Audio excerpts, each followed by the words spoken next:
So today I want to tie up some loose ends concerning the Gog-Magog alliance.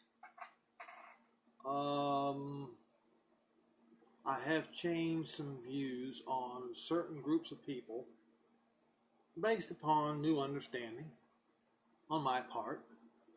Some may already know this. That's fine. It's great. It's concerning what is written in Ezekiel 38 verse 5. Before I get started, what am I wearing? I am wearing the yellow star and the yellow clothing of shame that Christian Europe forced the Jews to wear, forced my people, my forefathers to wear, while the Christians were pillaging, raping, and murdering the Jews in the name of a false god. And let the Jews have vengeance in the last days against each and every one of their enemies. So, Ezekiel 38 and verse 5. In the King James Version, and I have warned many times on my videos about the King James Version, how it is necessary and important to use Strong's Concordance and other Bible definition helps to get to the truth of the matter. Okay? It says Persia, Ethiopia, and Libya with them, all with shield and helmet. Now, with who? With Gog, Rosh, prince of Meshech and Tubal, and Gomer. Gomer was in Anatolia in those days. House of Togarmah was among the Armenians. Okay. And of course, you see today that Armenia is allied with Russia. And we see that Turkey, their president, Erdogan, has recently acquired new powers and have been railing week by week against Israel.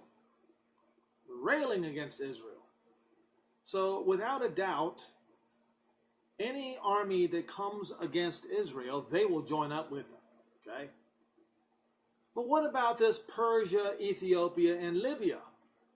Now, we know that Iran is in this alliance. This narrows down to this Ethiopia and Libya. Ethiopia is not part of this alliance. Now, some have said that, and even I have mentioned, Sudan is an ally of Iran. But you don't see any people of Sudan among the fighting men that are at the border with Israel on the Golan Heights. And it's doubtful whether you see any Libyans. So who are these people? Let's get down to the nitty-gritty. Yesterday I pointed out in my last video, that the Pakistanis and Afghanis were on the border with the Syrian army, wearing Syrian uniforms with Hezbollah, with the Iranians. All right.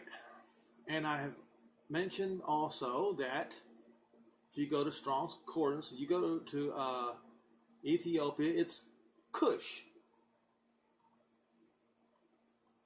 And I also mentioned yesterday that the location of Afghanistan and Pakistan is called Hindu Kush.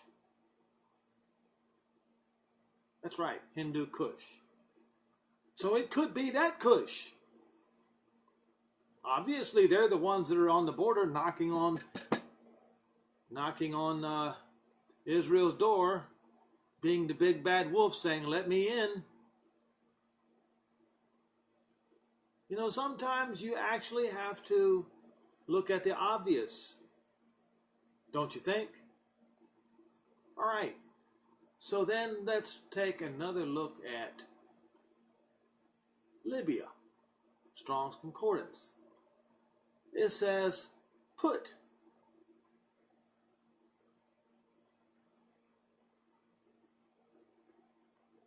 Son of Ham. Now, it says, probably Libyans or Libyan tribe, usually named with African peoples. But wait.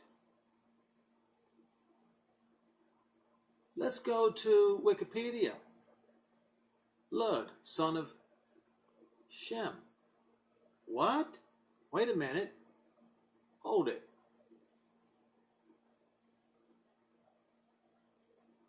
Oh, that says Put. I'm getting Lud and Put mixed up. Okay.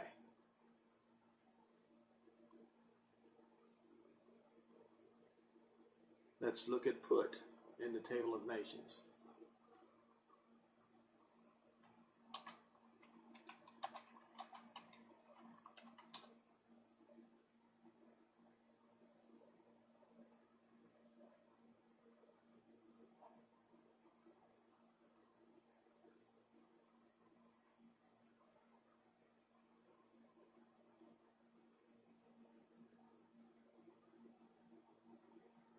Maybe I should put Wikipedia.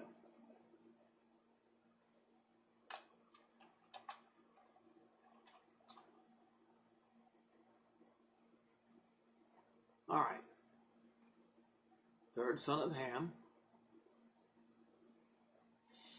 The name Put is also used in the Bible for the people or nation said to be descended from him, usually placed in ancient Libya.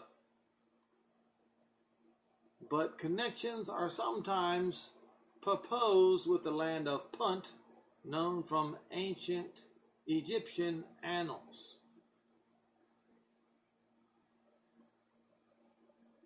Let's see if we can find land of Punt.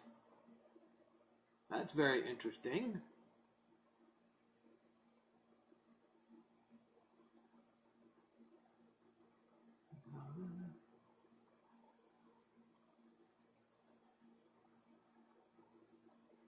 They're saying Morocco.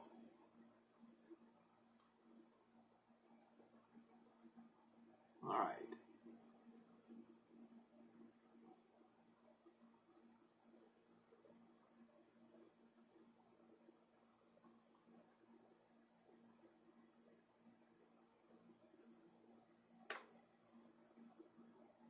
Okay. The land of Punt, also called Punet or Punet by the ancient Egyptians, was an ancient kingdom, a trading partner of Egypt. It was known for producing and exporting gold, aromatic resins, blackwood, ebony, ivory, and wild animals. The region is known from the ancient Egyptian records of trade expeditions to it. It is possible that it corresponds to Opone, or Opone, Opone, as later known by the ancient Greeks, while some biblical scholars have identified it with biblical land of Put. At times, Punt is referred to as Ta Netjer, the land of God, as they say. The exact location of Punt is still debated by historians. Most scholars today believe Punt was situated to the southeast of Egypt, most likely in the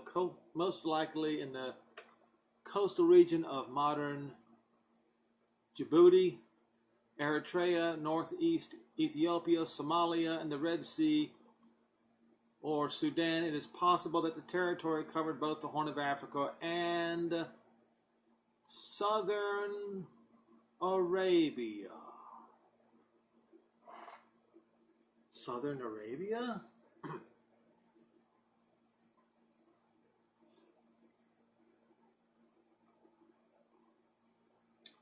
Puntland, the Somali administrative region located at the extremity of the Horn of Africa, is named in reference to the land of Punt. Now I find this interesting because now we see that it could refer to Yemen, even though the name Yemen can be inferred as Teman in the Bible, or what is it, either north or south in Hebrew, I'm not sure. But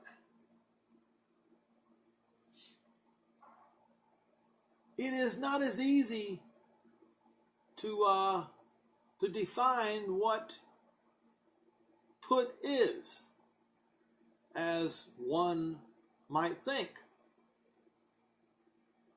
So the people of Put could easily be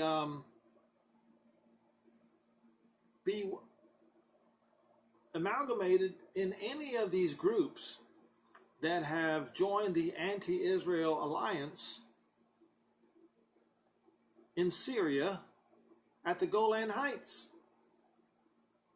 That's the only one that I have difficulty understanding. The rest of them, how do I put this? It does appear that the Russia or the Gog-Magog alliance is complete, is what I'm saying.